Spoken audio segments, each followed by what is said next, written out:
아이패드를 쓰기 전에는 저는 노트 구입이나 문구류에 정말 진심이었었어요. 아이패드를 쓰게 되면서 노트 구입 횟수나 문구류를 사는 횟수가 줄었지만 예전만큼 기록이 재밌지는 않더라고요. 아이패드에 기록하는 것은 쓰는 묘미도 있었지만 아날로그에 기록하는 맛이 없다고 해야 할까요? 그래서 다이어리도 아이패드에 써봤는데 좀 뭔가 쓰다 말게 되는 그런 느낌? 지우기도 편하니까 굉장히 나중에 다 지워버리게 되는 상황도 발생하게 되고요. 노트만큼 글씨가 예쁘게 또 써지지 않아가지고 좀 더 그랬던 적이 있었습니다. 그래서 이제 블랙 저널로 아날로그 기록을 다시 시작을 했어요. 노트나 문구류 욕심이 다시 시작되었는데요. 그래도 이제는 낭비를 하면 안 될 것 같더라고요. 그래서 저는 기록에 대한 카테고리를 나누고 메인 기록과 서브 기록들을 나누기 시작했습니다. 저의 메인 기록은 블랙 저널, 독서 노트, 그리고 올해부터 시작한 일기예요.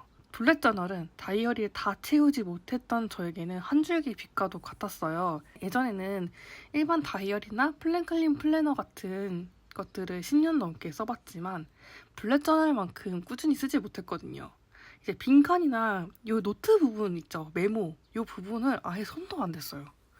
노트나 메모 부분이 장수에 한계가 있다고 생각하니까 쉽게 기록을 하지 못하겠더라고요.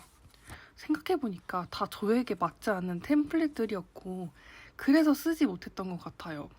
특히 이제 플랭클린 플래너 같은 경우에는 시간대별이 있는데 제가 그거에 대한 약간 로망이 있어서 그거를 해봤지만 그 계획을 세우고도 그걸 실천하지 못한 저 자신에 대해서 좀 화가 나더라고요. 그래서 잘 안 했던 것 같아요.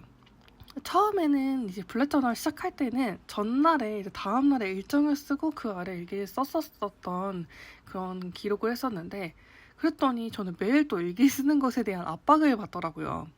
이 기록은 루틴과도 같다는 생각이 드는데 의무처럼 느끼지 않아야 기록을 할 수 있어요. 근데 점점 뭔가 스트레스가 되어가는 느낌이 들어서 가끔 이제 일기를 쓰는 걸로 바꿨다가 올해부터는 타이탄의 도구들이란 책을 읽고 일기 쓰는 노트를 따로 만들었습니다. 아침에 저는 모닝 저널부터 시작을 하는데 주로 출근을 하고 나서 시작을 해요. 출근을 하고 나서부터는 편집할 자료가 오기까지 시간이 좀 남아요. 그래서 그 시간을 주로 활용합니다. 명상을 하고 보이차를 마시면서 일기를 쓰는데 명상 강추합니다.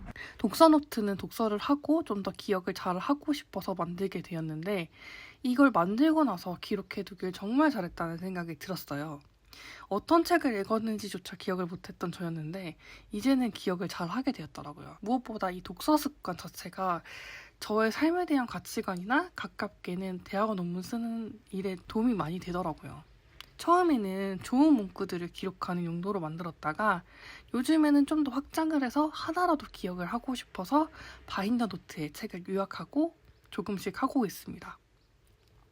읽고 나서 정리하는 시간을 만들어서 10분이라도 정리를 해두려고 해요. 일기는 올해부터 시작을 했었는데 처음에는 끝까지 쓰지 못할 것 같아서 바인더 노트에 쓰고 있었다가 조그만 수첩에 쓰기 시작을 했는데 나름 저는 꾸준히 적는 것 같은데 다시 바인더 노트로 갈아탔습니다. 필기감이 바인더 노트가 더 좋더라고요.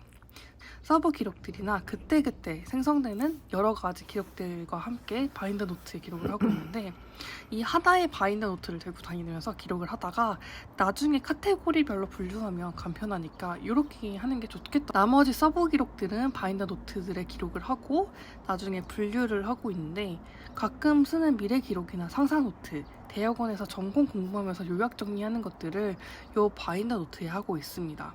주로 실험적인 기록들인 것이죠. 가끔 생각나는 실험적인 기록들도 일상에 활력을 주더라고요. 특히 미래일기나 상상 노트는 상상만 해도 행복해지더라고요.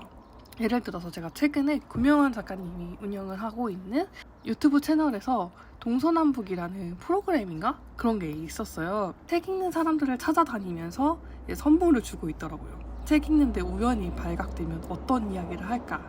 교보문고 상품권이나 책을 주던데 받으면 정말 행복하겠다. 나도 받고 싶다. 이런 엉뚱한 상상들을 기록하기도 하고 가까운 1년 뒤쯤 석사학위 논문 다 쓰고 졸업하는 내가 우리 전공의 책거리 행사가 있는데 거기서 뒤에 논문을 쓰실 후배님들에게 어떤 이야기를 할까 하는 상상을 해보기도 하고 여러 가지 생각들을 조금씩 적어보면서 혼자 킥킥대기도 한답니다. 이게 정말 순간적인 행복과 활력을 느껴요. 이루어질지는 모르겠지만요. 바인더 노트는 A4나 B5 사이즈를 하나 더 구매를 했어요.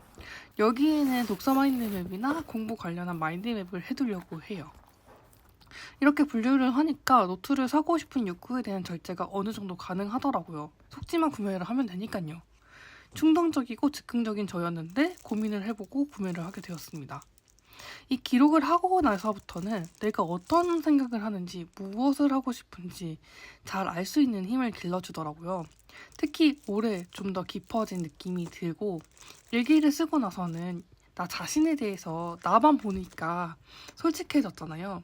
그러면서 또 나 아직은 멀었지만 내 자신이 조금씩 정리되는 느낌이 들었습니다.